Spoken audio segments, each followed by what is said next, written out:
মাইয়াটা ডাক দিয়ে বলে, হুজুর আমার বোনটা একটু উগ্র স্বভাবের। হুজুর কোনো জবাব না দিয়ে বলেন, হ্যাঁ এই মাইয়াটার কারণে তোমার আব্বা কবরে জ্বলতেছে। হুজুর কি বলছেন? এই মেয়েটার কারণে তোমার আব্বা কবরে জ্বলতেছে। মাইয়াটা হাত থেকে আইডা পানির যে বালতিটা, আইডা পানির যে পাত্রটা ফেলে দিছে। হুজুর আমার আব্বা জান দুনিয়া থেকে বিদায় হয়ে গেছে, আর আপনি বলতেছেন আমার আব্বা জান আমার কারণেই নাকি কবরের আযাবে জ্বলতেছে। হুজুর কারণটা বুঝলাম না। হুজুর বলেন না কোন কারণে আমার আব্বা কবরে জ্বলতেছে। উনি বলেন, আমি দাঁড়ায়া দাঁড়ায়া বর্ণনা দিতে লাগলাম। মা শোনো, এ মা তুমি কন্যা সন্তানদের তোমার আব্বার ওসিয়ত ছিল তোমারে তোমার আব্বা জান একজন আলেমা বানাবে, কিন্তু তোমার আব্বা জান আলেমা বানাইতে পারে নাই। এ মা তুমি যে বেহায়াপনা করো, বেপরদা ভাবে চলো, তুমি যে মানুষের সঙ্গে অসৎ আচরণ করো, খারাপ আচরণ করো, আমার আল্লাহ তাআলা এটার কারণে তোমার আব্বার কবরে আযাব দিতেছে। কি দেখছি জানো? তোমার আব্বার নাভি থেকে পায়ের তালু পর্যন্ত জ্বলতেছে। মাইয়াটা একটা লাফ দিয়া হযরতে আবু ইউসুফ তাবদাদানির পাগুলার মধ্যে ধরছে আর ডাক দিয়া কয়, হুজুর আমি মাইয়া যে বাপরে দেখছি না, ওই বাপ আমার জন্মদাতা আব্বা। আমার কারণে যদি ওই আব্বা কবরের আযাবের শিকার হয়, হুজুর আমি আমার এই জীবন রাখতাম না। আপনি আমারে বলেন আমি কি কাম করলে আমার আল্লাহ তাআলা আমার আব্বারে কবরের আযাব থেকে বাঁচিয়ে রাখবো? হুজুর আমি তো আমার আব্বারে দেখছি না, আমি জানি না রামপুরের মাহফিলে কোন সন্তান জানি তার বাপরে হারায় মাহফিলে বসছি। ও সন্তান, মাহফিলের আখিরি মুনাজাতে তুমি তোমার আব্বার জন্য মনটা বইরা দোয়া কইরো। তোমার আব্বা যদি কবরে থাকে, আমার আল্লাহ গার মাহফিলের উসিলায় তোমার আব্বা আমারে মাফ করে দিব। হোসাইনিয়া সুন্নি যুব সংগঠনের উদ্যোগে আজকে এই যুবকেরা ধন্য, এই যুবকদের জীবন ধন্য, যেই সন্তানেরা তাদের মা বাবার গর্ভ থেকে দুনিয়ার জমিনের মধ্যে আগমন করার পর আজকে তারা তাদের টাকা পয়সাগুলা জান্নাতের বাগান মাহফিলে ব্যয় করেছে। এটার জন্য ওই সন্তানদের জীবন ধন্য, সন্তানদের মা বাবার জীবন ধন্য। মনে রাখবেন আল্লাহর নবীজির তিরমিজি শরীফের একটা হাদিসে মুবারাকা পয়রা দেখলাম, আমার নবী বলে, উম্মত দুনিয়ার জমিনের মধ্যে কোন সন্তান যদি কোনো নেক কাজ করে, ওই সন্তানের নেক কাজের কারণে আল্লাহ তাআলা তার মা বাপকে নেক কাজের প্রতিদান প্রদান করে। যদি মা বাবা দুনিয়াতে বেঁচে থাকে, আল্লাহ তাআলা তার মা বাপকে নেক হায়াত দান করে। আর যদি কোনো সন্তান এমন কোনো নেক কাজ করে, ওই সন্তানের মা বাবা কবরে থাকে, আমার আল্লাহ তাআলা ওই সন্তানের মা বাপকে কবরে নেক প্রতিদান প্রদান করে। আর কোন সন্তান যদি বদ কাজ করে, ওই সন্তানের বদ কাজের কারণে সন্তানের মা বাবাকে বদ প্রতিদান দেওয়া হয়।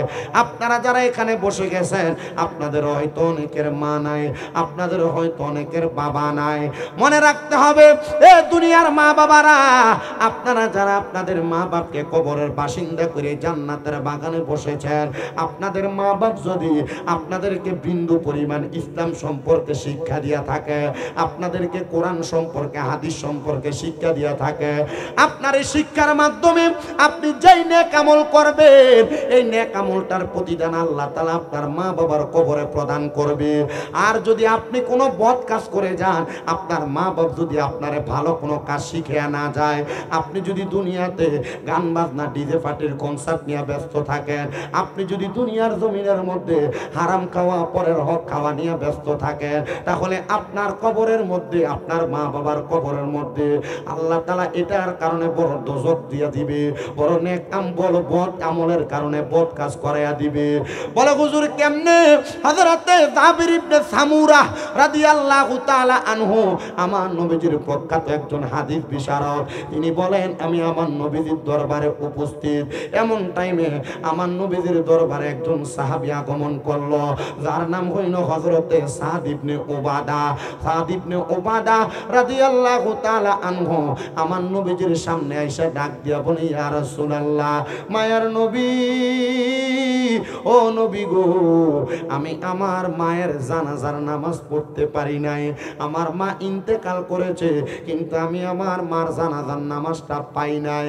এ আমার বাবা, এ আমার রামপুরের মুসলমান, একবার চিন্তা করে দেখেন, আপনার মা মারা গেল অথবা আপনার বাবা মারা গেল, আপনি আপনার মা বাবার জানাজার নামাজটা পান নাই। চিন্তা করে দেখেন আপনার মনে কষ্টটা কেমন হবে। এটার কষ্ট বড় কষ্ট রে। মা বাপ মারা গেলে সন্তান জানাজা না পাইলে, ওই সন্তান যদি মা বাবার মরা মুখটা না দেখে, তাহলে ওই সন্তানের মতো হতভাগা তো আর কেউ নাই।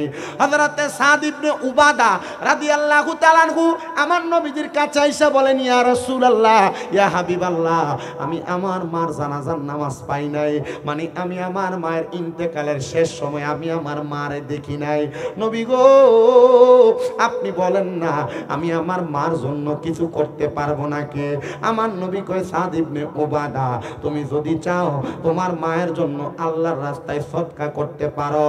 সাদ ইবনে উবাদা ডাক দিয়া কয়, ইয়া রাসূলুল্লাহ, নবী গো, আপনি সাক্ষী থাকেন, আপনি সাক্ষী থাকেন, আমার মিখওয়াদা নামক একটা খেজুরের বাগান আছে, ওই বাগানটা আমি আমার মায়ের জন্য আল্লাহর রাস্তায় সদকা করে দিলাম। জোরে কোন সুবহান।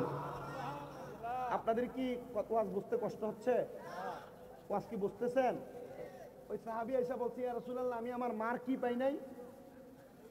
কথা কয় না, কি পাই নাই? জানাজা পাই নাই। নবীজিকে বলছি, ইয়া রাসূলুল্লাহ, আমার কি এমন কোন কাজ আছে যে কাজটা করলে আমার মা কবরে শান্তি পাবে? নবীজি বলছে, জি। কি করব? বল, তুমি সদকা করো। কি করো? সদকা করো। সাদ ইবনে উবাদা বলি, ইয়া রাসূলুল্লাহ, আপনি সাক্ষী থাকেন, আমি আপনাকে সাক্ষী রেখে আমার মিখওয়াদা নামক একটা খেজুরের বাগান আছে, এই বাগানটা আমি সদকা করে দিলাম। সুবহানাল্লাহ, জোরে কোন না। আমার নবী ডাক দিয়া কয়, এ সাদ ইবনে উবাদা, তুমিও সাক্ষী থাকো। আমি তোমারে বললাম, এই খেজুরের বাগান থেকে যত মানুষ খেজুর ভক্ষণ করবে, খেজুর আহার করবে, আর আহার করার কারণে তোমাদের আমল নামায় যত নেক আমল হবে, সওয়াব হবে, প্রত্যেকটা সওয়াবের প্রতিদান আমার আল্লাহ তোমার মায়ের আমল নামায় দিবে। আম্মা জান আয়েশা সিদ্দিকা থেকে আরেকটা হাদিস বর্ণিত। মা আয়েশা সিদ্দিকা বলেন, আমি আমার নবীকে নিয়ে উস্তুনে আয়েশার নিচে বসা। কোথায়? উস্তুনে আয়েশার নিচে বসাম। উস্তুনে আয়েশা কোথায়? আমরা সবাই জানি আমার নবীজি একটা খেজুর গাছে ধরে ধরে খুতবা দিতেন, যে গাছের নাম হলো উস্তুনে হান্নানা। এই গাছটা ছাড়া আরো দুইটা গাছের নিচে আমার নবী বসতেন, যেটা উস্তুনে হান্নানার পাশে একটা গাছের নাম হলো উস্তুনে আহাদা। আমার নবীর দরবারে দূর দূরান্ত থেকে কোনো মানুষ আসলে আমার নবী উস্তুনে আহাদার নিচে বসে বসে আমার নবী তাদের সাথে কথা বলতেন। আর আমার নবীজি গভীর রজনীতে নবীজির স্ত্রী আম্মা জান আয়েশা সিদ্দিকার সঙ্গে যখন তিনি কথা বলতেন আর মধুর আলাপন করতেন, আমার নবীজি উস্তুনে আয়েশার নিচে বসে বসে আলাপ করতেন। জোরে কন্যা সুবহানাল্লাহ। মা আয়েশা সিদ্দিকা রাদিয়াল্লাহু তাআলা আনহা বলেন, এ দুনিয়ার মানুষ, আমি উস্তুনে আয়েশার নিচে আমার নবীজির সঙ্গে বসা, এমন টাইমে একটা মহিলা আগমন করলো, যে সদ্য ইহুদি থেকে মুসলমান হয়েছে। সদ্য ইহুদি থেকে মুসলমান হওয়া ওই মহিলাটা আমার নবীর কাছে এসে বলে, ইয়া রাসূলুল্লাহ, নবীজি, ও মায়ের নবী, আপনার কাছে আমার একটা কথা। আমার নবী বলে, ও মহিলা, তুমি বলো, তুমি কি বলবা? ডাক দিয়ে কই, ইয়া রাসূলুল্লাহ, আমার আম্মা জান ইন্তেকাল করেছেন মাত্র 4 দিন হয়। নবী গো, আমার মা ইন্তেকাল করার সময় তার জবানটা বোবার মতো হয়ে গেছে। অনেক মানুষ মারা যায়, দেখবেন মারা যাওয়ার সময় জবান বন্ধ হয়ে যায়, যায় না এমন? ওই মহিলা ডাক দিয়ে কই, হাবিব, মেলা মেরে ফালাই দিব বেটা।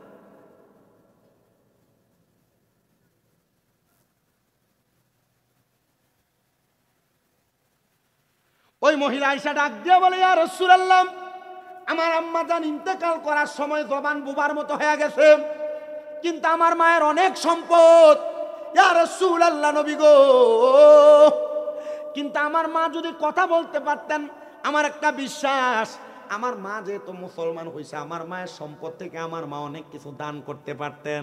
নবী গো, আমার মা ইন্তেকাল করেছে, আমার মা কোনো কিছু দান করতে পারে নাই। ইয়া রাসূলুল্লাহ, আমার মা ইন্তেকাল করার সময় অনেক সম্পদ রেখে গেছে। আপনি বলেন না আমার মায়ের এই সম্পদ থেকে আমি যদি দান করি আমার মা কিছু পাবেনি? এ সম্পদ দ্বারা তোমরা যারা বাপ দাদার সম্পত্তি ব্যবহার করো, তোমরা যারা তোমাদের বাপের দিন না মায়ের দিন না সম্পদ ব্যবহার করো, সম্পদ তো ব্যবহার করতেছো, ওই বাপ মার জন্য তো সম্পদ দিয়ে কিছু করো নাই। বাপ মার দেওয়া সম্পত্তি ব্যবহার করো, বাপ মার দেওয়া সম্পত্তি একটু কাজে লাগাও নাই। আমি আপনারা সহ এই সোশ্যাল মিডিয়ার মাধ্যমে যে প্রবাসীরা দেখতেছে, যে বিদেশিরা দেখতেছে, দেশ বিদেশের প্রান্তের যত মানুষ দেখে, আমি সবার কাছে বলবো, এ দুনিয়ার জনগণ, তোমাদের মা বাবা ইন্তেকাল করে গেছে, তোমরা মনে কইরো না তোমাদের মা বাবার প্রতি তোমাদের দায়িত্ব শেষ হয়ে গেছে। মা বাবার যে সম্পদ তোমরা ব্যবহার করো, এটার কারণে আল্লাহর কাছে জবাব দেওয়া লাগবে।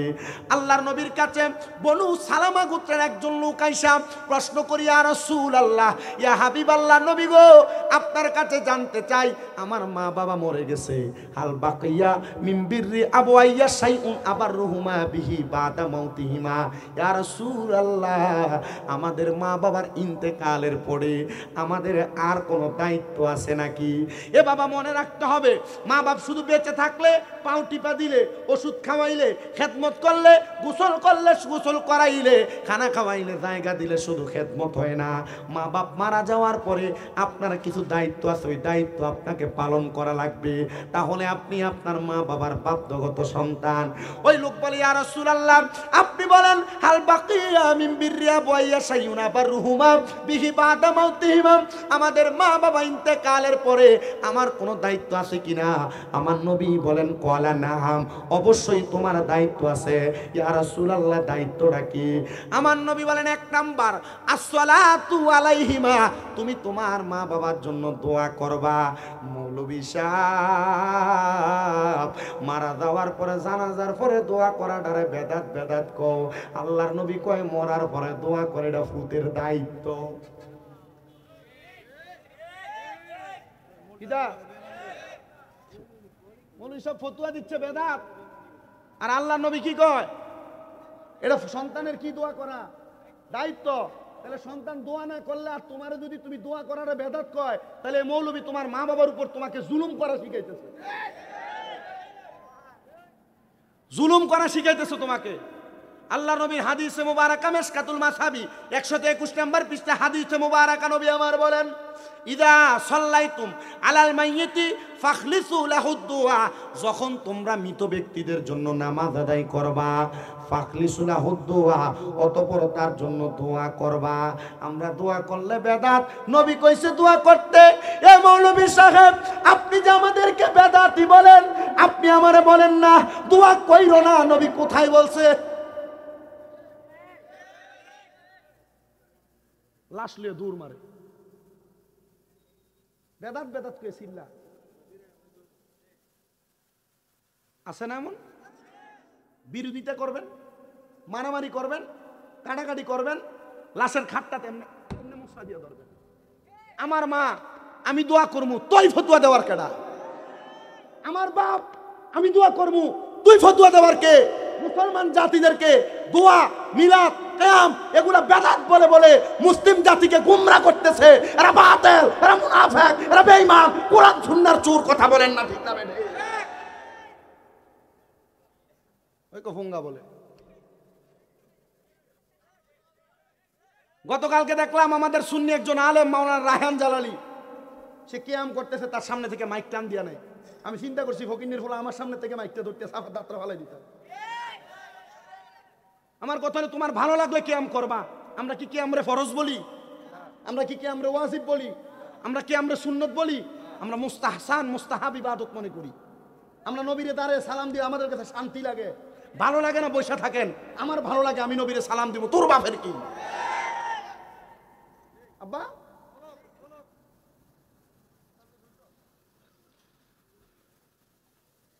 আম্মা আব্বা ইন্তেকাল করার পর সন্তানের দায়িত্ব মা বাবার জন্য দোয়া করা। আপনাদের দোয়ায় আমার 6টা মাদ্রাসা কুমিল্লায়। কয়টা? আসতে কয় কয়টা? তোমরা সুন্নিরা তো মৌলভী সাহেবরা তোমরা থেকে বান্ডেলে বান্ডেল টেহা লেওয়া যায়, আর আমরা টেহা দিতে হিসাব করো। আমার টেহা দিও, আমি টেহা দিয়ে মাদ্রাসা বানাবো। কথা কয় না কেন? সুন্নি মাদ্রাসার অভাব বিদায় সুন্নি বহু মাজার ভাঙ্গে রয়েছে 5 আগস্টের পরে। ভাঙে নাই মাজারগুলা? আপনি পারেন না কিছু করতে, কেন জানেন?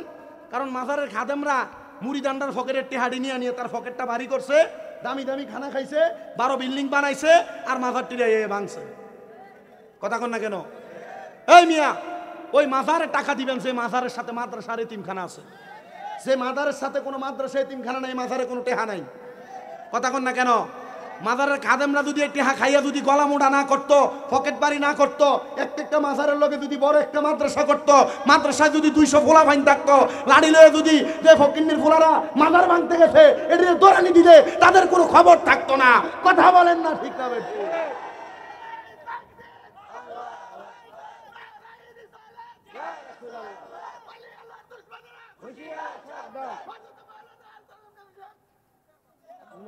এখন থেকে ফিসাবরারে টেহা দেওয়ান বন্ধ।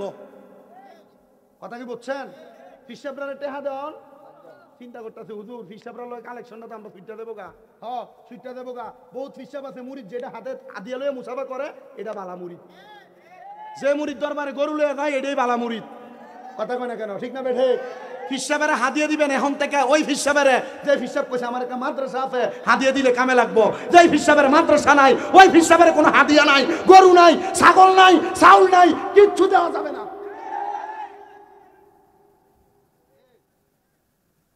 কথা কি বুঝতেছেন আপনারা? আমাদের সুন্নিদের টোড়া চিপা ধরতেছে, কারণ আমাদের দোষ।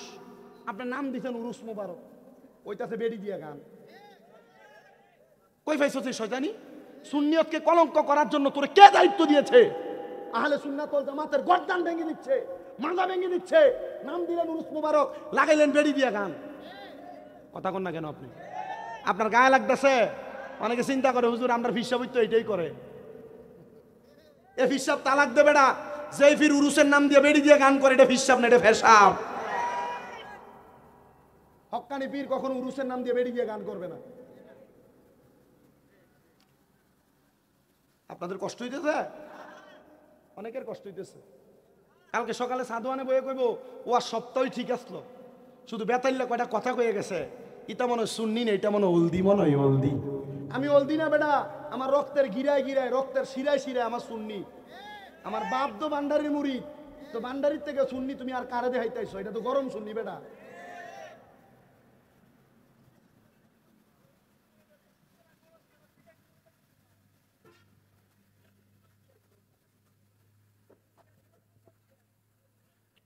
বুঝছে না? হ্যাঁ বদলাম কইবেন, বেরিয়ে দিয়ে কি এর গান। ঠিক আছে, মার হাবা কন, আল্লাহ কবুল করুক, কোন আমিন। মা বাপ মারা যাওয়ার পর দোয়া করা সন্তানের কি?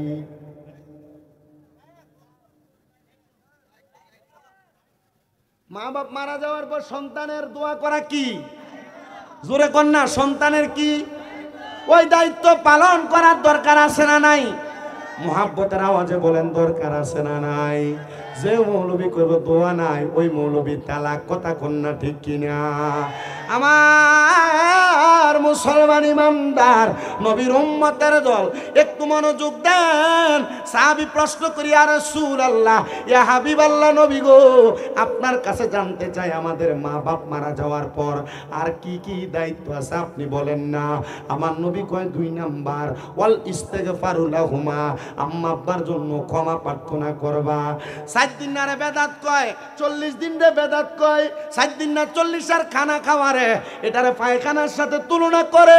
এ মুসলমান শুনো, আবার যদি রান্দা তারার মাদ্রাসায় দেলায়, কয় এটা বড় ভালা, এই টাকাটা তোমরা আমরা মাদ্রাসা দিলে বড় বেদাত না, এটা ভালা না রে মুসলমান না। 7 দিনের সময় খানা করা বেদাত না, 7 দিনের সময় গরিবরে খাওয়াইলে বেদাত না, 7 দিনের সময় এলাকার মিসকিনরে খাওয়াইলে বেদাত না। আল্লাহর নবী কয় খানা খাওয়ানো এটা ইসলামের সবচাইতে উত্তম কাজ। এটা করার কারণে আল্লাহ তাআলা তোমাদের মা বাবার কবরে সুন্দর জান্নাতি খাবারের ব্যবস্থা করে দিবে। এদের 4 দিনের সময় কোরআন খতম করান 10 জন 15 জন আলেমাইনা। হুজুর আমার পরিবারে কোনো আলেম নাই, মাদ্রাসার 10-15 জন আলেম আইনা কোরআন খতম পড়ার কারণে আল্লাহ তাআলা এই কোরআন খতমের উসিলা আপনার মা বাপকে মাফ করবে। কারা তারা যারা কোরআন খতম বন্ধ করতে চায়, কারা তারা যারা কুল খতমলে বন্ধ করতে চায়, 60 দিন না 40 বেদাত বইলা বইলা এলাকার মধ্য থেকে দোয়া মিলাদ গুলা তুইলা দিতে চায়, এরা আসলে ভালো মানুষ না, এরা ভালো মানুষ না, এরা গোমরাহ, এরা গোমরাহ। 3 নাম্বার আল্লাহর নবী বলেন ওয়াইন ফাযু আহাদিহিমা, আম্মা আব্বার ইন্তেকালের পরে সন্তানের দায়িত্ব আম্মা আব্বার কোনো ঋণ থাকলে পরিশোধ করা। এলাকার অনেক সন্তানেরা তাদের মা বাপ তাদেরকে জায়গা জমি দেয়া যায়, কিন্তু বাবা মায়ের কোনো ঋণ থাকলে সন্তান পরিশোধ করতে চায় না। না রে সন্তান না, মা বাবার জায়গা জমি ভাগ করার আগে তোমার উপর যে দায়িত্ব তুমি সেই দায়িত্বটা পালন করবা। আম্মা আব্বা যে দায়িত্ব তোমার দিয়েছে ওই দায়িত্ব হলো সন্তান ওয়াইন ফাযু আহাদিহিমা, আম্মা আব্বার ওয়াদাগুলা পূরণ করবা। ওয়াদাগুলা কেমনে পূরণ করবা? মা বাপ যদি কোনো কিছু নিয়ত করে থাকে মা বাবার নিয়ত পূরণ করবা, মা বাবার পক্ষ থেকে দান সদকাগুলো আদায় করে দিবা, মা বাবার কোনো ঋণ থাকলে ঋণগুলো পূরণ করে দিবা। আল্লাহর নবী বলে 4 নাম্বার ওয়াসিলাতির রাহমিল্লাতি লা তুসালু ইল্লা বিহিমা।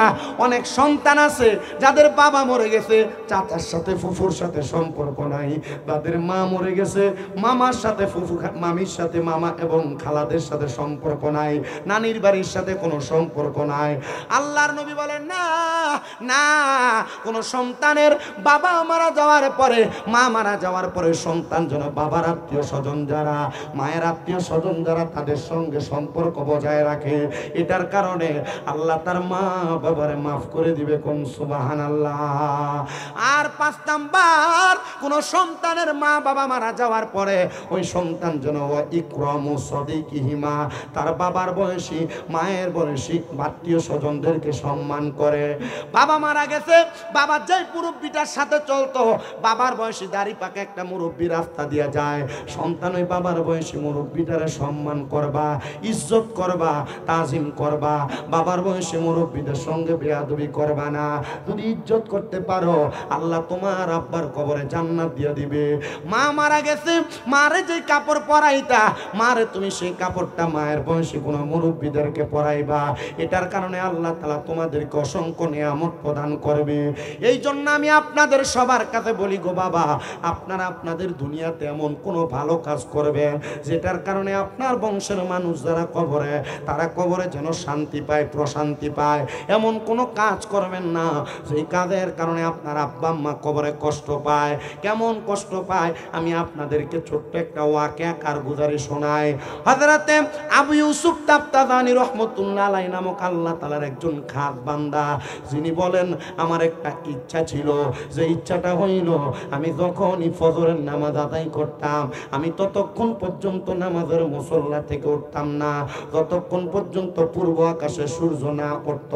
হে আবু ইউসুফ তাফতাজানি, আপনি কেন উঠতেন না? বলে আমার নবীজির হাদিসে মোবারকায় নবী আমার বলে আমি নবীজি সূর্য উদয় হওয়ার পরে 2 রাকাত দোহারের নামাজ পড়তাম, চাষতের নামাজ পড়তাম। আমি 2 রাকাত নামাজ আদায় কইরা তারপর আমি আমার নামাজের মুসল্লা ছাড়তাম। আবু ইউসুফ তাফতাজানি কয়, ও জগতের মানুষ, আমি প্রত্যেক দিনের মতো একদিন বৃহস্পতিবার দিবাগত বৃহস্পতিবার সকালবেলা আমি ফজরের নামাজ আদায় করে আমি চাষতের নামাজ আদায় করার জন্য আমার নামাজের মুসল্লাতে অপেক্ষা করতে লাগলাম। হঠাৎ করে আমার চোখের মধ্যে একটু ঘুম ঘুম ভাব চলে আসছে।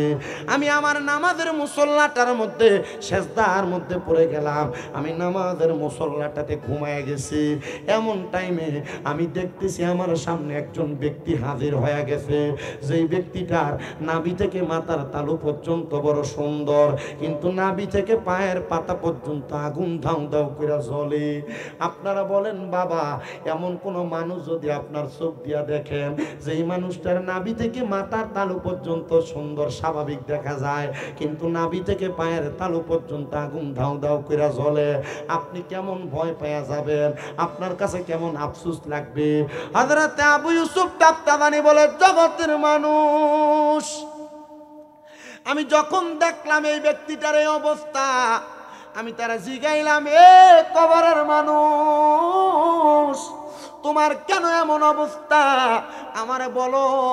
উনি আমারে ডাক দিয়া কই, শোনো, আমার দুনিয়াতে 2টা কন্যা সন্তান আমি রেখে আসছি। আমি দুনিয়া থেকে চলে আসছি আজকে 12-13 বছর হয়।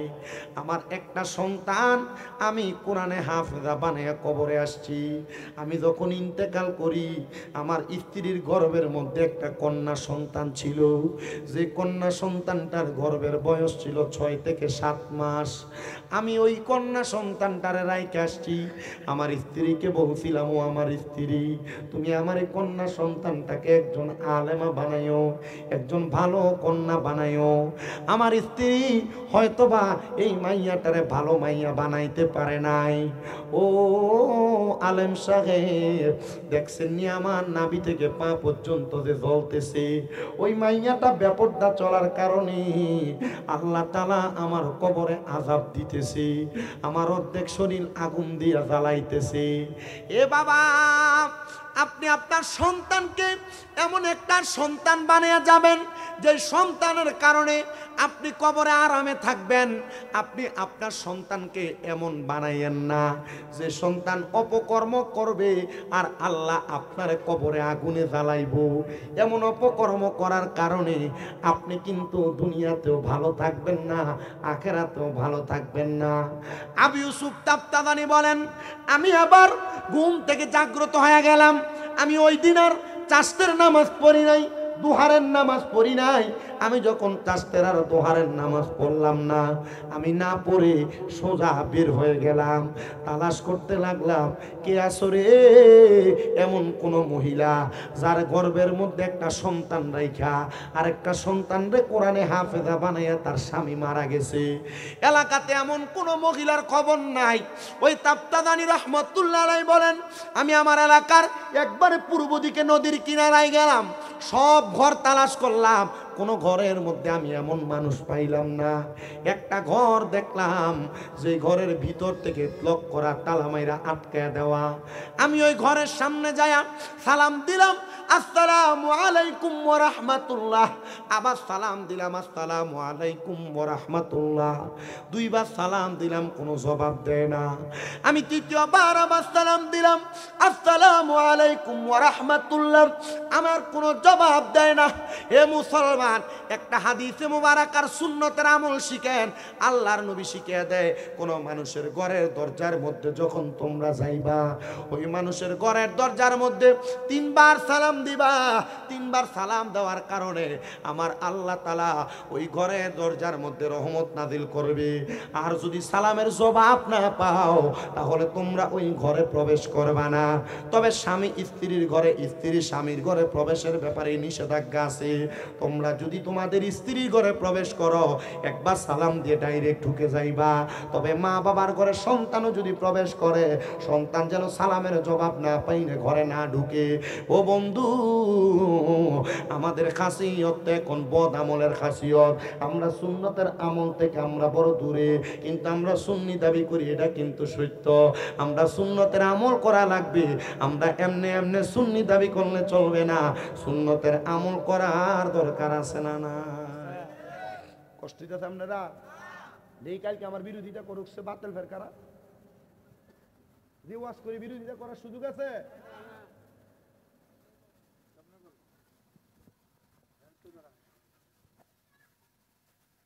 তাহলে একটা মানুষের ঘরের দরজায় সালাম কয়বার? জবাব না দিলে কি ঘরে ঢুকে যাবেন? কি করবেন? ওই দাঁড়ায় থাকবো, ব্যাগ জাগাত যাও। তবে স্ত্রীর ঘরে ঢুকার সময় সালাম দেওয়া লাগবে। একবার সালাম দিয়া প্রবেশ করবেন। মা বাবার ঘরে সন্তান যদি প্রবেশ করে, সালাম দিয়ে ঢুকবো, আবার কো ঢুকবো। ওয়াজ করে দিলাম যে সালাম দিব, জবাব না দিলে ঢুকা যাবে না। আপনাদের কষ্ট হইতেছে? ওয়াজ বুঝতেছেন? দেখেন একটা মাইয়ার কারণে বাপ কেমনে কবরে জ্বলে।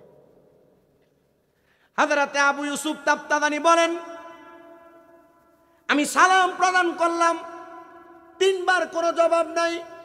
আমি ব্যাক করে চলে যাব, পিছনের দিকে ফিরতেছি, এমন টাইমে ঘরের দরজাটা বন্ধ কইরা একটা মেয়ে আমার দিকে ভাত খাওয়ার পরে যে পানি থাকে এই পানিতে কি পানি কোন আপনারা? আইডা পানি না?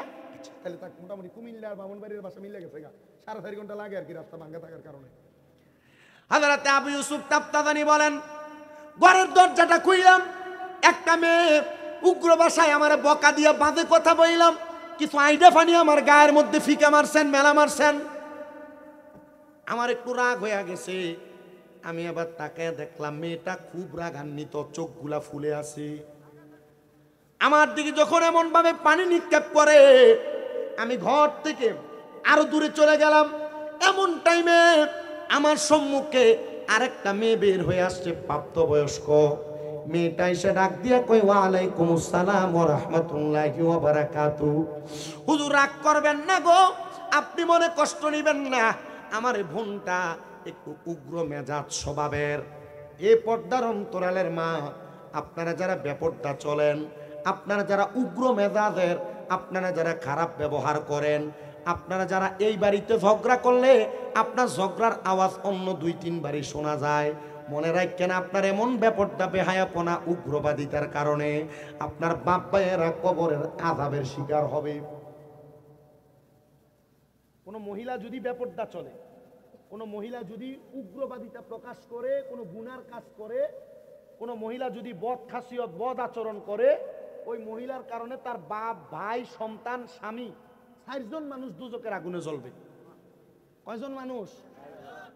এজন্য আমরা আমরা আমরা আইতে কইছেন না আমারে শামীম দাদা কোন সময় বেরিয়েতে কইছে, আমার ওয়াজ বেড আইতে থেকে বেরিয়েতেই বেশি মনে ঠিক বুঝছেন আপনারা, আমার বেরিয়েতেই বেশি মোহাব্বত করে। আমার মাদ্রাসার ছাত্ররা লাগে মাঝে মাঝে বহুত বেরিয়েতে ফোন করে করে হাদিয়া ফাড়া, বহুত বেরিয়েতে আমার কোহায় ইয়া না পাইলে আমি মাহফিলে থাকলে চাউলের বস্তা মাদ্রাসায় দিয়ে দেয়। মারহাবা কর। আজকের ওয়াজে মা বাপের মা বোনদের হেদায়েতের দরকার আছে না? আল্লাহ কবুল করে। আজকে এই হুব্বে রাসূল সাল্লাল্লাহু আলাইহি ওয়াসাল্লাম হুসাইনিয়া সুন্নি যুব সংগঠন, রামপুর প্রবাসী কল্যাণ সংগঠনের মাহফিল সফল যদি আমার এই কথাগুলোর উপর আপনারা আমল করেন। মেয়েটা ডাক দিয়ে বলে, হুজুর আমার বোনটা একটু উগ্র স্বভাবের। হুজুর কোনো জবাব না দিয়া বলেন, হ্যাঁ এই মাইয়াটার কারণে তোমার আব্বা কবরে জ্বলতেছে। হুজুর কি বলছেন? এই মেয়েটার কারণে তোমার আব্বা কবরে জ্বলতেছে। মাইয়াটা হাত থেকে আইডা পানির যে বালতিটা, আইডা পানির যে পাত্রটা ফেলে দিছে। হুজুর আমার আব্বা জান দুনিয়া থেকে বিদায় হয়ে গেছে, আর আপনি বলতেছেন আমার আব্বা জান আমার কারণেই নাকি কবরের আযাবে জ্বলতেছে। হুজুর কারণটা বুঝলাম না। হুজুর বলেন না কোন কারণে আমার আব্বা কবরে জ্বলতেছে। উনি বলেন, আমি দাঁড়ায়া দাঁড়ায়া বর্ণনা দিতে লাগলাম, মা শোনো, এ মা তুমি কন্যা সন্তানরে তোমার আব্বার ওসিয়ত ছিল তোমারে তোমার আব্বা জান একজন আলেমা বানাবে, কিন্তু তোমার আব্বা জান আলেমা বানাইতে পারে নাই। এ মা তুমি যে বেহায়াপনা করো, বেপর্দা ভাবে চলো, তুমি যে মানুষের সঙ্গে অসৎ আচরণ করো, খারাপ আচরণ করো, আমার আল্লাহ তাআলা এটার কারণে তোমার আব্বার কবরে আযাব দিতেছে। কি দেখছি জানো? তোমার আব্বার নাভি থেকে পায়ের তালু পর্যন্ত জ্বলতেছে। মাইয়াটা একটা লাফ দিয়া হযরত আবু ইউসুফ তাবতাদানির পাগুলার মধ্যে ধরছে আর ডাক দিয়া কয়, হুজুর আমি মাইয়া যে বাপরে দেখছি না, ওই বাপ আমার জন্মদাতা আব্বা, আমার কারণে যদি ওই আব্বা কবরের আযাবের শিকার হয়, হুজুর আমি আমার এই জীবন রাখতাম না। আপনি আমারে বলেন আমি কি কাম করলে আমার আল্লাহ তাআলা আমার আব্বারে কবরের আযাব থেকে বাঁচিয়ে রাখবো? হুজুর আমি তো আমার আব্বারে দেখছি না, আমি জানি না রামপুরের মাহফিলে কোন সন্তান জানি তার বাপরে হারায় মাহফিলে বসছি।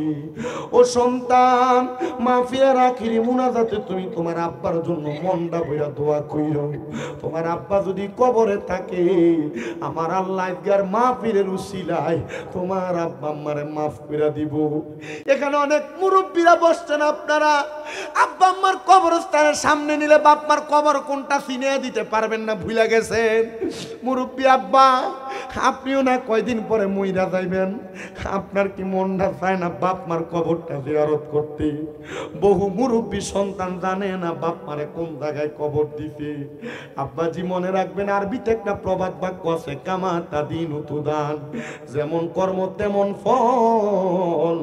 আপনি যদি আপনার মা বাবার কবর জিয়ারত না করেন, আপনার জিফুতে আপনার মাটি দিয়া অনের পরে আর কবরের সামনে যাইতো না। এই জন্য আপনি আপনার মা বাবার কবর জিয়ারত একা কইরেন না, প্রতি শুক্রবারের সাথে করে আপনার ছেলেটারে আপনার নাতিটারে হাতে ধইরা ধইরা নিয়ে যাইয়েন। এটা করলে কি হইব জানেন? আপনি যখন মারা যাবেন, আপনার সন্তানেরা আপনার নাতি নাতকুরে লইয়া যাইয়া কবর জিয়ারত করব। ও সন্তান, সবে বরাত তাইলে শুধু কবর জিয়ারত, দুই ঈদের নামাজের পরে শুধু কবর জিয়ারত, সব মেরাজে শুধু কবর জিয়ারত না রে সন্তান, না। কবর জিয়ারত করলে শুধু কবরবাসীর লাভ না। আল্লাহর নবী মুসনাদে আহমদের হাদিসের মধ্যে বলতেছে, গত কয়েকদিন আগে আমাদের কুমিল্লা আলিয়া মাদ্রাসায় আমাদেরকে কামিল দ্বিতীয় বর্ষে যখন সবক দেয়, আমাদের কুমিল্লা আলিয়ার হেড মুহাদ্দিস যিনি মাওলানা আব্দুর রাজ্জাক হুজুর আমাদেরকে হাদিস শোনাইছে, কবরবাসীর জন্য দোয়া করলে, কবরবাসীর কবরের সামনে দিয়ে জিয়ারত করলে শুধু কবরবাসীর লাভ না, জীবিতদেরও লাভ আছে। কবর জিয়ারত করলে শুধু আপনি মনে করেন না যে কবরবাসীর লাভ হইব। আল্লাহর নবী কয় যে এই কবর জিয়ারত করার কারণে যে করব তারও লাভ। আরো জোরে কোন? আপনাদের দোয়া। আমি যে মসজিদে জুমা পড়াই, আমার মসজিদের সেক্রেটারি সাহেব, ওনাকে আমি প্রতি জুমায় দেখি উনি ওনার ছেলের লগে লগে কবর জিয়ারত করে। আমার মসজিদের এলাকায় এমন রুসুম, প্রতি সবে বরাতে সবে মেরাজের রাতে ইমাম সাহেব সব মুসল্লিদের লইয়া যাইয়া একসাথে কবর জিয়ারত করে। মারহাবা কন্যা বেড়া। আর আপনারা চিন্তা করেন, হুজুরের লগে গেলে যদি হুজুর 100টি হাদিয়া দল লাগে, করেননি আপনারা? মারহাবা কন, মারহাবা। আল্লাহ কবুল করেন, মঞ্জুর করেন, পড়েন আমিন। এবার মাইয়াটা ডাক দিয়া কই, হুজুর আমার আব্বা যান, আমি কোন কাজটা করলে আব্বা কবরে ভালো থাকবো আপনি বলেন না। হুজুর বলে, মা 2 টাকা সবক তুমি আমার কাছ থেকে নাও। 1 নম্বর সবক তুমি পর্দা করো, 2 নম্বর সবক তুমি নামাজ পড়ো। মাইয়াটা বলেন, আমি হুজুরের কথা মোতাবেক 1 সপ্তাহ পর্যন্ত পর্দার মধ্যে ছিলাম, 5 ওয়াক্ত নামাজ আদায় করেছি, পর্দার 5 ওয়াক্ত নামাজ পড়ে আমি 1 সপ্তাহ পরে ওই হুজুরের কাছে চলে গেছি। এ আবু ইউসুফ তাবতাদানি, আপনার কাছে আমার একটা আবদার, আপনি বলেন না আমার আব্বাজান কবরে কেমন আছে? হুজুর কই, দেখ শুনি মাইয়া কি ফেসে ফালায়, তোমার আব্বাজানরে তো আমি ঘুমের ঘরে স্বপ্ন দেখছি, এখন কবরে কেমন আছে আমি জানি না। এবার আপনারা বলেন, যারা হক্কানি আল্লাহর ওলি, এরা চাইলে মা বাবারে কবরে কেমন আছে দেখাইতে পারে কি পারে না? আরে মুর্শিদ আমার আল্লাহর বন্ধু, কোন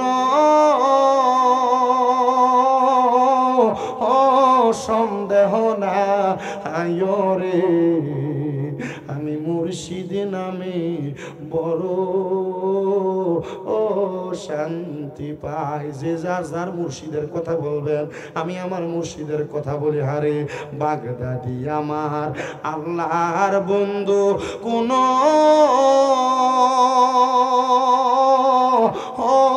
সন্দেহ না আয়রে, আমি মুর্শিদ নামে বড় ও শান্তি পাই। হারে কাউকাব আমার আল্লাহর বন্ধু, কোন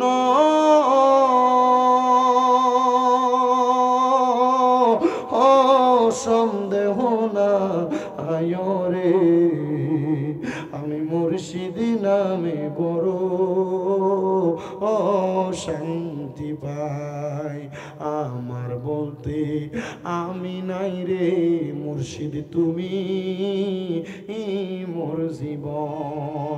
ওরে জীবন যৌবন সইপা দিতাম মুর্শিদ, জীবন যৌবন সইপা দিতাম পাইলে হে তোমার চরণ রে আমি মুর্শিদি নামে বড় শান্তি পাই। হায় রে শাহপুরি আমার আল্লাহর বন্ধু কোন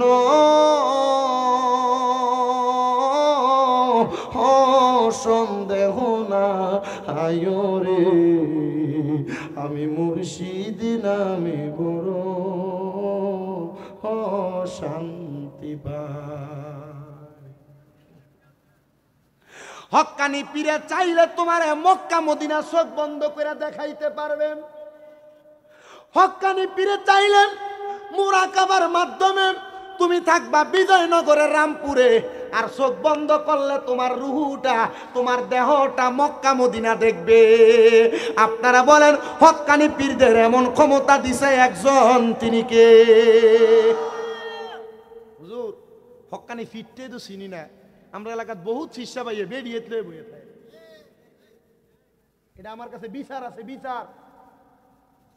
হুজুর বহুত শিষ্যা আছে মুরিদদের সামনে লইয়া ঠিক হইলেও কইবেন রে, ঠিক হইলেও কইবেন বিচার। গাড়ি থেকে নামার পরে যখন রুমের দিকে যাই এক ফলা কইছে হুজুর এইটা একটু কইলেন। আল্লাহর নবী ইবনে মাজাহ শরীফের 313 নম্বর পৃষ্ঠার হাদিস বলেন, নবী বলেন হক্কানি পীর হক্কানি ব্যক্তি জান্নাতি ব্যক্তি চিনার উপায়। ইয়া রাসূলুল্লাহ কেমনে চিনবো?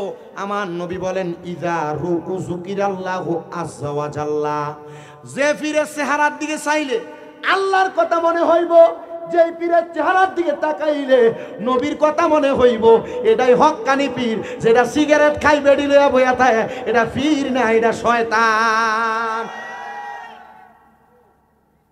আব্বা এই কথার কারণে আমার বহুত মাহফিল বন্ধ হয়ে গেছে রে।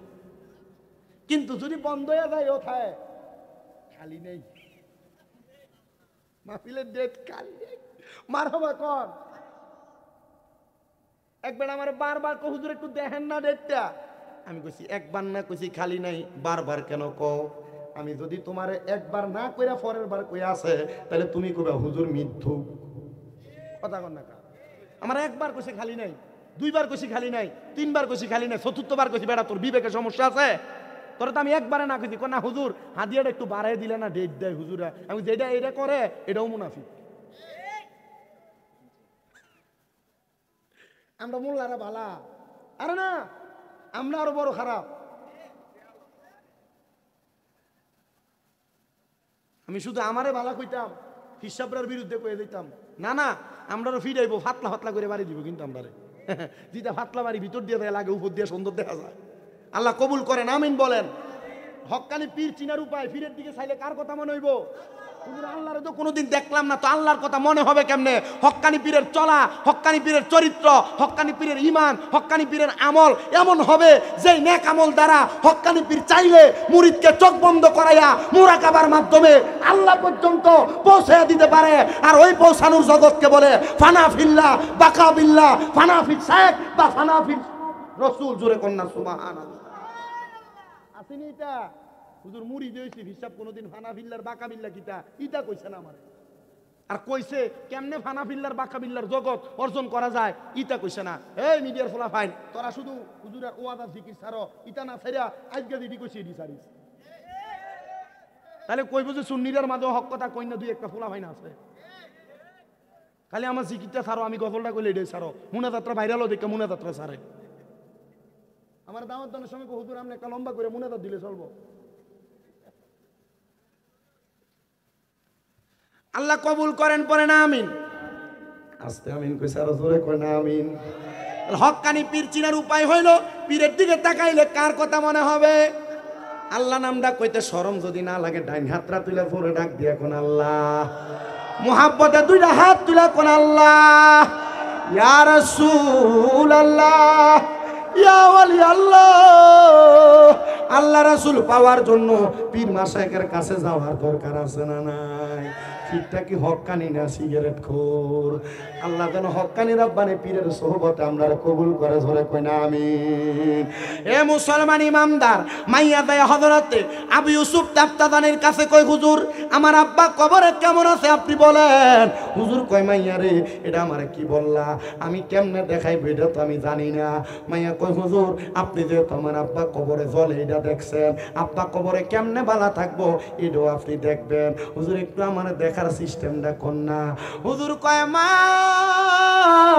আমি কেমনে দেখে এই নিয়মটা তোর শিখিয়ে দিমু, কিন্তু দেখার দায়িত্ব তোর। মারহাবা কর। দেখার দায়িত্ব কার? কথা কই না। রিজিক দেয় কি? খাবাইয়া দেয়? খায় কি? আমনে ইনকাম করেন, আমনে রিজিক কেমনে কামাই করবেন সিস্টেম শিখিয়ে দিছে কি? হুজুর ডাক দিয়ে কয়, মা তোমার 7 দিন আগে আমি একটা সবক দিছিলাম। হুজুর কি সবক? 2টা সবক। 1 নাম্বার কি করবা? পর্দা। 2 নাম্বার কি করবা? 5 ওয়াক্ত নামাজ। এই 2টা হলো সবক। সবক কোনটারে কয়? বাবারা এখনো এটাও জানেন না। বায়াত হইছেন কেডা কেডা, এবার হাত তোলেন। মুরিদ হইছেন কেডা কেডা, হাত তোলেন। আমি আমার সারা বাংলাদেশে যারা ভক্ত আছে, আমি আমার ভক্তদেরকে এগুলা বইলা দিই, এগুলা বইলা দিই।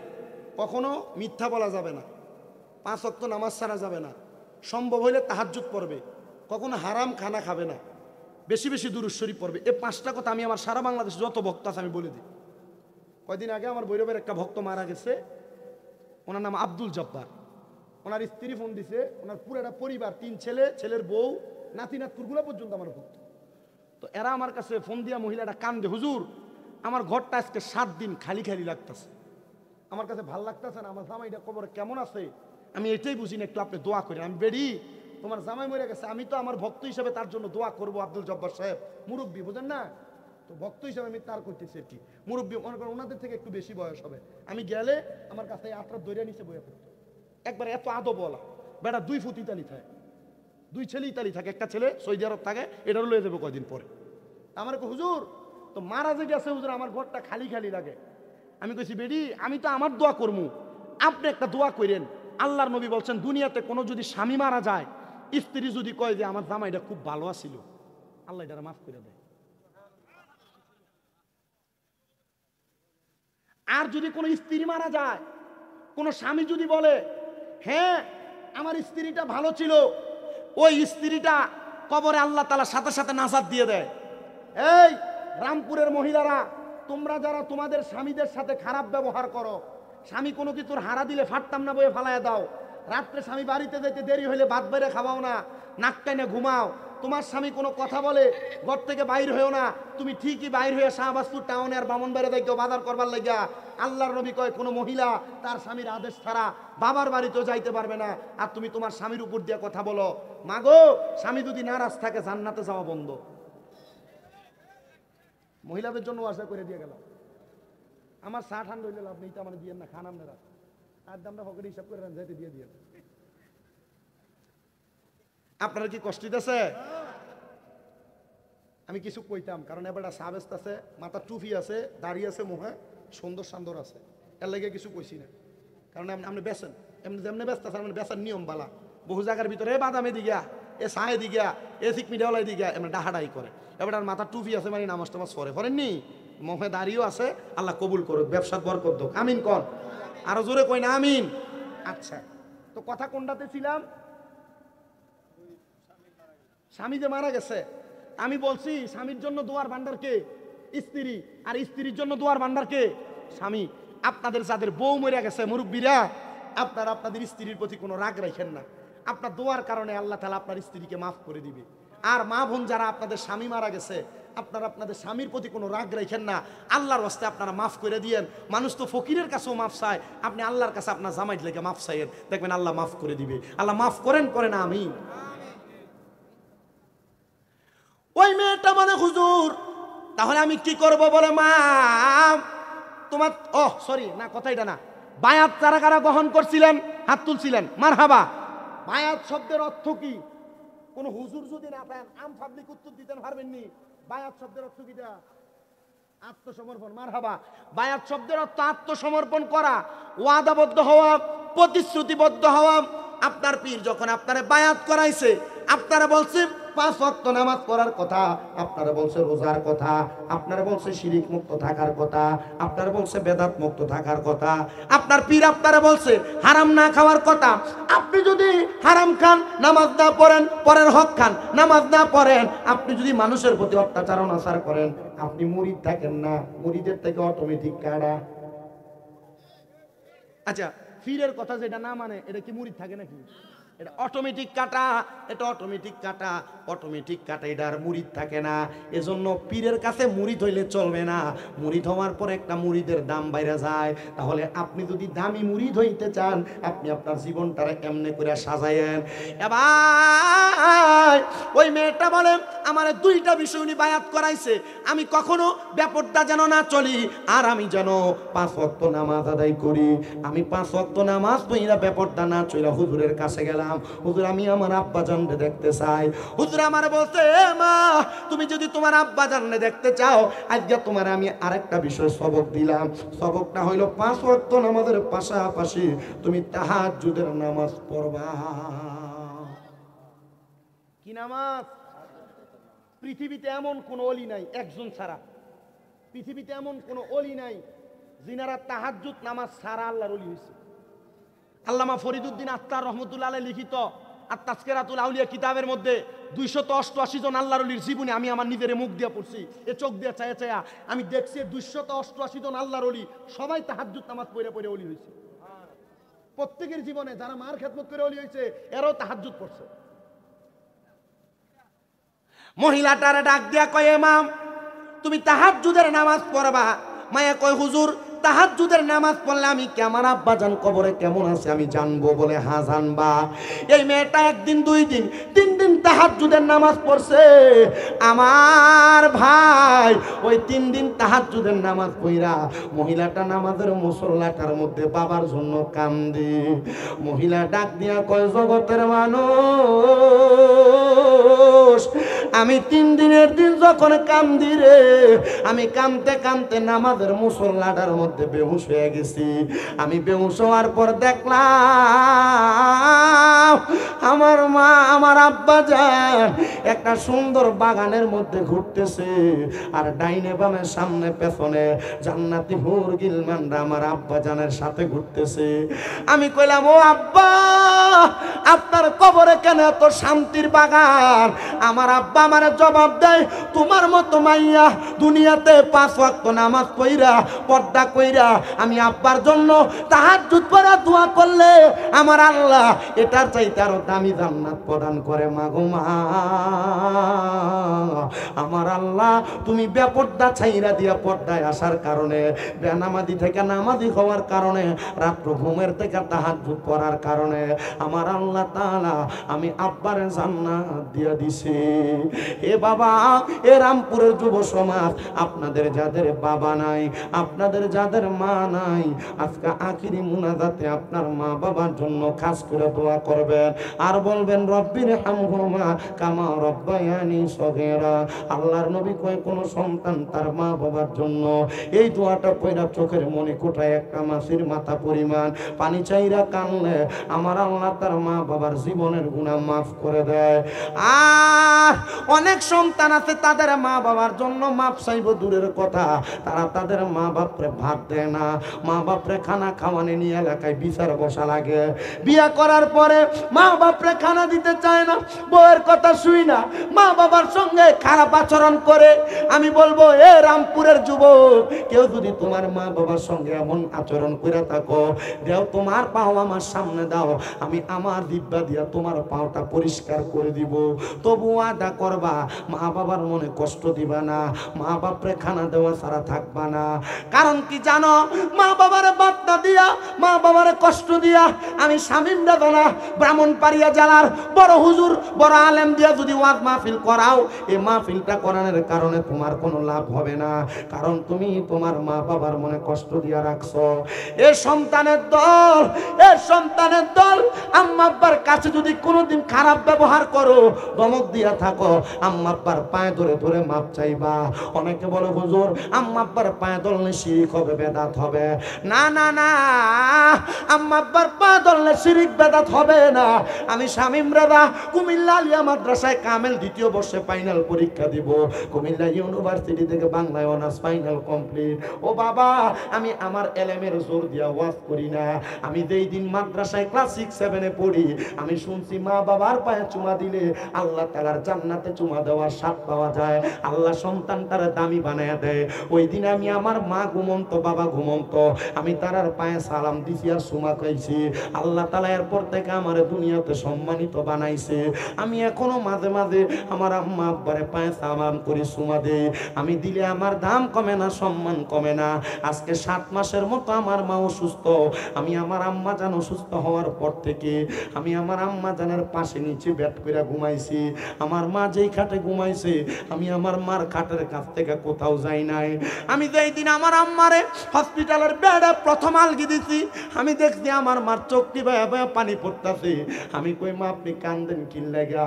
আমার মা কই তুই আমার লাগা কত কষ্ট করতাছ। আমি কইছি মা 10 মাস 10 দিন যে গর্ভে ধরে রাখছেন আপনারও তো কষ্ট হয়েছে, জানেননি? আমার মা জননী যে আমার সামনে হাতের মধ্যে স্ট্রেচার নিয়ে হাঁটে, আমার বড় কষ্ট লাগে। আমি তোমরার কাছে পায়ে হাত দিয়ে বলি না সন্তান, আম্মা আব্বা যদি বাইসা থাকে আম্মা আব্বার কাছে মাপ চাইবা।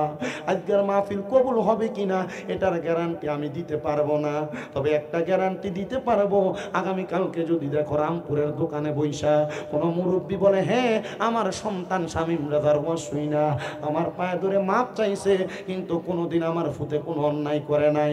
অন্যায় করো আর না করো, আম্মা আব্বার পায়ে ধরে মাপ চাইলে তোমার দাম কমবে না, তোমার সম্মান কমবে না, তোমার ইজ্জত কমবে না। আপনারা বলেন ইজ্জত বাড়াইয়া দিবে একজন, তিনি কি? এ সন্তান, অনেকে চিন্তা করে হুজুর যাদের বাড়িতে আব্বা আছে তারা বাড়িতে যে আব্বার পায়ে ধরে মাপ চাইবো, আমার তো আব্বা নাই, আমি কার পায়ে ধরে মাপ চাইবো? অনেকে চিন্তা করে হুজুর যাদের বাড়িতে মা আছে তারা বাড়িতে যাই আমার পায়ে ধরে মাপ চাইবো, আমার তো মা নাই, আমি কার পায়ে ধরে মাপ চাইবো? এ সন্তান, আখিরি মুনাজাতে মাওলানা কারি রুহুল আমিন সিদ্দিকীর মুখ দিয়া যখন মা বাবার জন্য দোয়া করা হবে, তোমরা শুধু কানবার দোয়া করবা, দেখবা আমার আল্লাহ তাআলা তোমার মা বাপকে মাফ করে দিবে। ও সন্তান, হয়তো চিন্তা করো হুজুর আমার মা বাবা আমারে বড় কষ্ট করে মানুষ করছে, আমার মা ভালো কোনো খানা খাইতে পারে নাই, আব্বা কোনো ভালো খানা খাইতে পারে নাই। এখন তুমি লাখ লাখ টাকা কামাই করো, হাজার হাজার টাকা কামাই করো, তোমার মা বাবার মুখে একটু ভালো খানা তুই না দিতে পারো না।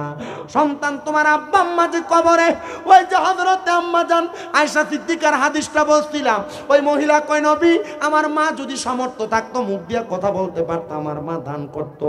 হুজুর গো, আমার মা তো ইন্তেকাল করেছে, আমার মা দান করতে পারে নাই, আমি আমার মা বাবার সম্পদ থেকে দান করলে আল্লাহকে আমার মারে মাফ করব। আমার নবী কয় হ্যাঁ মাফ করব। ওই মহিলা কয় ইয়া রাসূলুল্লাহ আপনারা সাক্ষী রাইকা আমি একটা কূপ খনন করে দিলাম গো, কূপ খনন করে দিলাম, এই কূপের মধ্য থেকে যত মানুষ পানি পান করবে, আমার নবী কয় আমার আল্লাহ তাআলা তোমার মায়ের আমল নামায় সওয়াবগুলা দিয়া দিবে। ওই মহিলা পরের দিন আয়েশা নবীরে ডাক দিয়া কয় ইয়া রাসূলুল্লাহ আমি স্বপ্ন দেখেছি আমার মা জান্নাতে কাউসারের পানি পান করতেছে। নবী কয় মহিলা কেমনে গো কাউসারের পানি পান করে? বলে জান্নাতের পানি পান করে একমাত্র আমি আমার মায়ের নামে এই কূপটা খনন করে দেওয়ার কারণে। সন্তানের দল, মা বাবা কবরের বাসিন্দা, আম্মা আব্বা বাইচা থাকলে যদি তুমি প্রতি মাসে 1000 টাকার ফল কিনা খাওয়াইতা, 12 মাসে 12,000 টাকার ফল লাগতো। মা বাপরে যদি তুমি ভাত খাওয়াইতা, প্রতি মাসে মা বাবার পেছনে যদি 2000 করে টাকা লাগতো, তোমার 12 মাসে 24,000 টাকা লাগতো। বাপ মা তোমাকে যে জায়গা জমি সম্পদ দিয়া গেছে, এই সম্পদ যদি না দিয়া যাইতো, ভাড়া থাকলে প্রতি মাসে তুমি ভাড়া থাকার কারণে তুমি তোমার মা বাবার জন্য, তুমি তোমার মা বাবার জন্য কিছু করতে পারতা না পারতা। এ সন্তানের দল, ওই ভাড়া মাসে 5,000 করে দিলে 12 মাসে 60,000 টাকা ভাড়া দেওয়া লাগতো। আমি তোমার কাছে 60,000 টাকা চাইবো না। রামপুর হুব্বে রাসূল সাল্লাল্লাহু আলাইহি সাল্লাম হোসাইনিয়া সুন্নি যুব সংগঠনের মাহফিলে আগামী বছর হবে 22তম মাহফিল। হুজুর আমার মাটা কবরে আমি খাওয়াইলেও তো টাকাটা লাগতো। আমি আমার মারে ভালোবাসা মোহাব্বত কইরা আমি এই মাহফিলে 10,000 টাকা দান করব।